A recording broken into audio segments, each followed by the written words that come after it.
அப்போ பல வியாதி என் வாழ்க்கையிலே நிறைய அனுபவிச்சிருக்கிறேன். சொன்னோம்ல, கால்வலி தலைவலி அதுக்குள்ளெல்லாம் போய் தான் வார்த்தையினால் மீண்டு வந்திருக்கிறேன். அது மாதிரி இவன் பிறந்தப்போ 7வது மாதத்தில் வீசிங் பிரச்சனை. நாங்கள் ஒரிசாவில் இருக்கும்போது மஃப்ளர் வைக்க விட மாட்டேன்ட்டான். அது அப்படியே சளி, அந்த குளிர் கிளைமேட்டில் வீசிங் பிரச்சனை ஆகிட்டு 7வது மாதத்தில் இப்போ தான் இப்படி இருக்கான். அப்போ குண்டுன்னு இருப்பான். ஹாஸ்பிட்டலில் கொண்டு போய் நர்ஸு நரம்பே பிடிக்க முடியல, போட்டு அடின்னு அடித்து 7 மாத பிள்ளைய எப்படி இருக்கும், ரொம்ப கஷ்டமாக இருந்தது. அப்படியே போடுவோம். அப்புறம் மறுபடி நைட்லலாம் அந்த நெஞ்சு அப்படியே இழுத்து நெஞ்செலும்புலாம் அப்படி மேலே வரும். ஒரு டைம் கோயம்புத்தூர் போயிருந்தோம். நைட்டில் வீசிங் வந்து அவனும் தூங்கலை, எங்கேயும் தூங்க விடலை.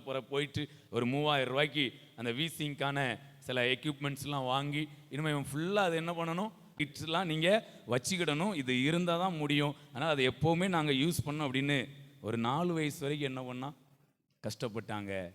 நான் சொல்லட்டுமா, இன்னொன்னும் நாங்கள் ஒரு 2.5 வயசுல அங்கே ஒரிசாவில் தான் இருந்தோம். இவனுக்கு இப்படி தான் வீசிங் பிரச்சனை வந்துடும். உடனே பைக்கில் 30 கிலோமீட்டர், அங்கே சரியான ஹாஸ்பிட்டல் கிடையாது, 30 கிலோமீட்டர் பைக்கில் போனோம். ஒன்று சரியாயிரும், மறுபடி சளி பிடிச்சிக்கிடும், அந்த காற்றுக்குள்ளே போயிட்டு வர்றது, இப்படி பிரச்சனை இருக்கும். அப்பவும் அந்த கிங்ஸ்லி என்னன்னு ஒரு அண்ணன் சொன்னேன்னா, அந்த அண்ணன் வந்து எங்கள் குடும்பத்துக்கு ஒரு வேலையை பார்த்தாரு. இன்னைக்கு நான் வந்து உலகத்துக்கு அந்த வேலையை பார்த்துக்கிட்டு இருக்கேன். 2.5 வயசுல அப்படி அவனை வீசிங் வந்துடும் சொல்லிட்டு ஸ்கூலுக்கு லீவ் போட்டு போவோம், ஹாஸ்பிட்டல் வருவோம். ஈவினிங்கில் அந்த அண்ணன் வருவாங்க, அந்த பூஸ்ட்டு ஹார்லிக்ஸ் வாங்கிட்டு வருவாங்க. எனக்கு அவங்க பூஸ்ட்டு ஹார்லிக்ஸ் வாங்கிட்டு வந்தாலும் எனக்கு சந்தோஷம் இல்லைங்க. வரும்போது வார்த்தையோடு வந்தார்கள். Praise God. வந்து அவனுக்காக ஜெபம் பண்ணுவாங்க, நிறைய ஜெபம் பண்ணுவாங்க. அதில் ஒரு வார்த்தை, உன் தழும்புகளால் அவன் குணமாகி இருக்கிறான். அப்படியே ஜெபம் பண்ணி கடைசி 4 வயசு வரும்போது அப்போ சொன்ன வார்த்தைகள் அவனுக்குள்ள ஒரு பிரேக் பிடிச்சி 4வது வயசுல வீசிங் எங்க போச்சுன்னே தெரியல.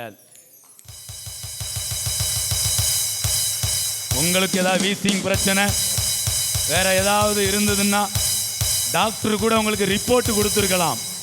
மருத்துவரின் அறிக்கையினை இயேசுவின் ரத்தம் வாஷ் அவுட் பண்ணிரும்.